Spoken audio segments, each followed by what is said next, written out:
First and foremost, my name is Ryan Molnar. Yes, I am Trevor's father, grateful to be his father.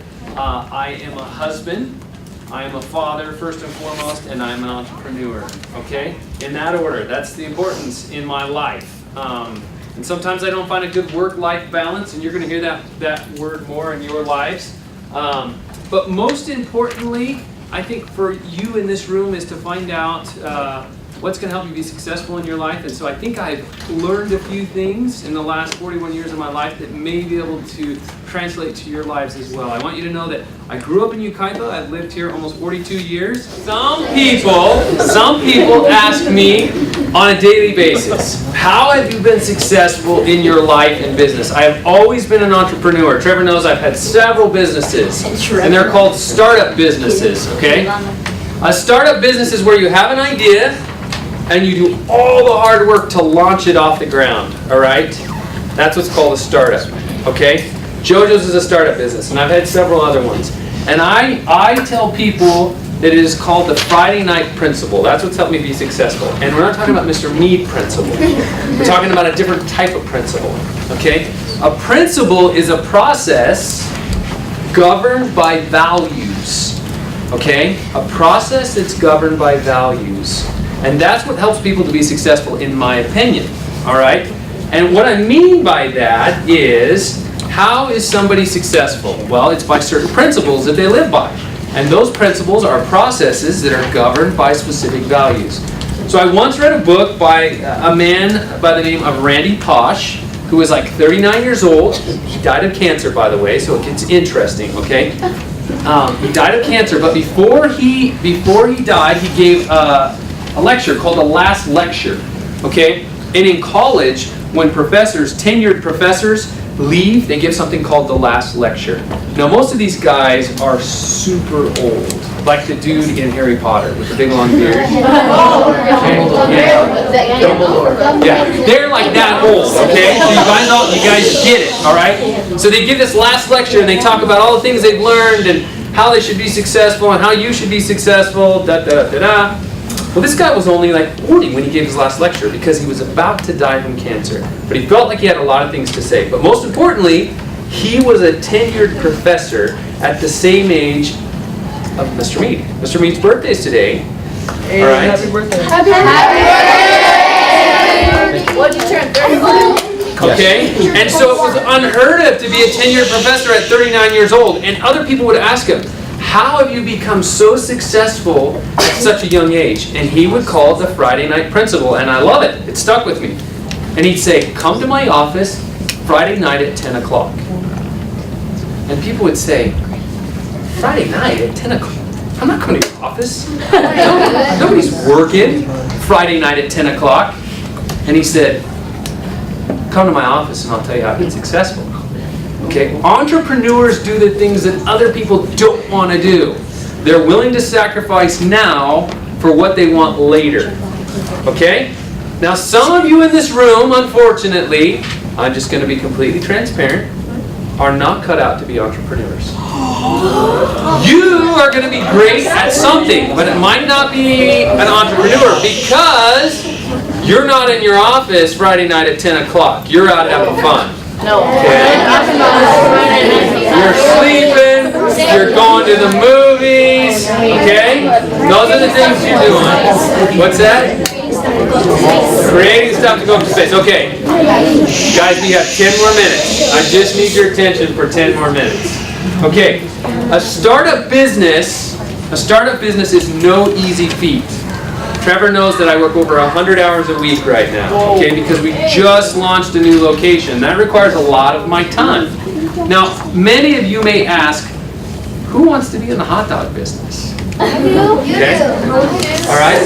And I'll just share this with you. I'm really not in the hot dog business. Selling gourmet hot dogs is a byproduct of really what I enjoy doing. Bless you, by the way. All right. Has anyone ever seen an orchestra? Yeah. Not an orca, the whale, an orchestra, okay? Lots of musical talent in the orchestra, right? You've got the violins, you've got the harp, you've got the flutes, you've got the trumpets, you've got the saxophone, you've got the brass, you've got the You know what I'm talking about, right? Okay. But what makes the orchestra great? You've got all these great individuals playing beautiful music. The person waving the stick. Anyone know what that person's name is? Harry Potter. Conductor.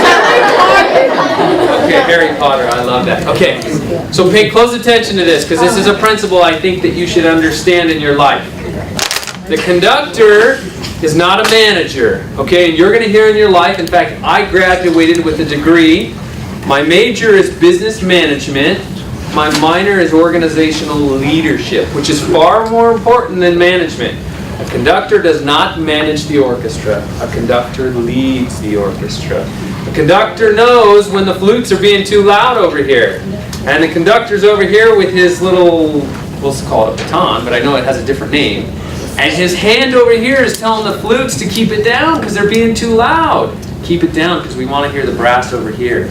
Or the violins aren't loud enough, so he's telling the violins, louder, we want to hear you more. And what the conductor does is he harmonizes everyone together. Okay? So, I want you to completely trash, as you get older, the idea of management. And the reason being is management is a made-up theory. It's kind of like a television. Televisions were made up. Okay? Leadership is like a tree. It grows from the roots and it continues to grow. All right? And things are drawn to trees for reasons. Shade, food, kinds of things. All right? So in your life, as you continue to grow, if you go to school for management, just remember you really don't want to be a manager. You want to be a conductor. You want to be the leader that harmonizes everything together and makes it work. And at the end of a beautiful, beautiful ballad of music from an orchestra, who gets the applause? The conductor. No. The whole orchestra, that's right. And that is a sign of a great leader. The conductor doesn't bow. The conductor says to everyone, look at this great orchestra. This is a great orchestra. All these people together. So when people ask me how I've been successful, my goal is to be a good leader. Because I try to follow the principles on that poster over there. And the key, the reason why I'm able to be here today is because we have 30 other people on food trucks right now, in the Redlands location, in the Ukaipa location, all over the place, getting ready for events. They're part of the orchestra. And guess where I get to be? But guess what? I also have other conductors that I've helped to mentor to conduct the team because I'm not there conducting. There's other conductors on our team, and they're conducting today, so I can be here with you today. So the key to my success is being able to find out, number one, how to find and recruit the right individuals, the right leaders on the team. And that's really what I learned from school was how do you find the right people to get into your orchestra, all right, and then let them shine. Let's hear the saxophones over here a little bit louder, and let's tell the violins to quiet down a little bit. Because this piece right now is really for the saxophones. So we have some really great people who are good at communicating, but they're not so good at grilling hot dogs. We have some really good people who are great at grilling hot dogs, but they don't like to talk to customers. And we have some really great people who are good at conducting, and they want to conduct, but they're not so good at washing dishes because they don't feel like they're reaching their capability. Washing dishes. And then we have some people that are excellent at washing dishes, and they don't want to conduct, and they don't want to grill hot dogs, and they don't want to talk to people. They just want to be cleaners. And so you know what we do? We find a spot for every one of those personalities, and we let them be really good at that. And then we thank them continually for being good at that. And at the end of the day, when we've been successful, and we get applauded, who gets the applause?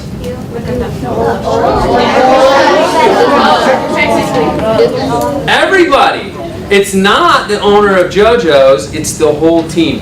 And you know, when people come to me and say, I went into JoJo's the other day and your team was so friendly, and they start naming off people's names, and the hot dog was so good, I say to them, you know what? What's most important to me is that we were friendly. Because we're really in the people business. We just happen to serve great hot dogs. Now I'll share a little secret with you. Because we have about 5 minutes, right, Mr. Mead? Yeah. We have 5 minutes here. And I'm going to share something with you that you don't want to hear, but you need to know. You need to get as much education as you possibly can so that you can find a job.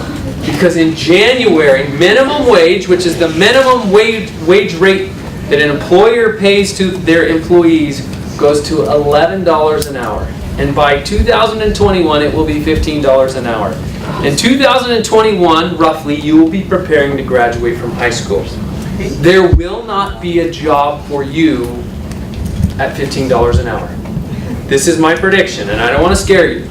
So continue to go to school. Go to trade school, do whatever you can to gain as much knowledge and skill as you can, because employers like myself will not be able to afford to stay in business and employ unskilled labor. Now that's not putting you down in any way. That's letting you know that you're going to come out of high school not knowing how to do the job that our orchestra needs you to do because you haven't had practice. Okay? The tough thing is, how do you get that practice? Well, when I was in business school, one of the things that I set out that was valuable to me was to find a place or make a place for individuals just like you, to where you could have your first job and become a part of this orchestra where you were going to become an expert at something, and then you could become even better and be worth more money when you went out into the workforce with your degree. We'll find a spot for Seeker students in the orchestra because I know you're great. All right, thank you very much.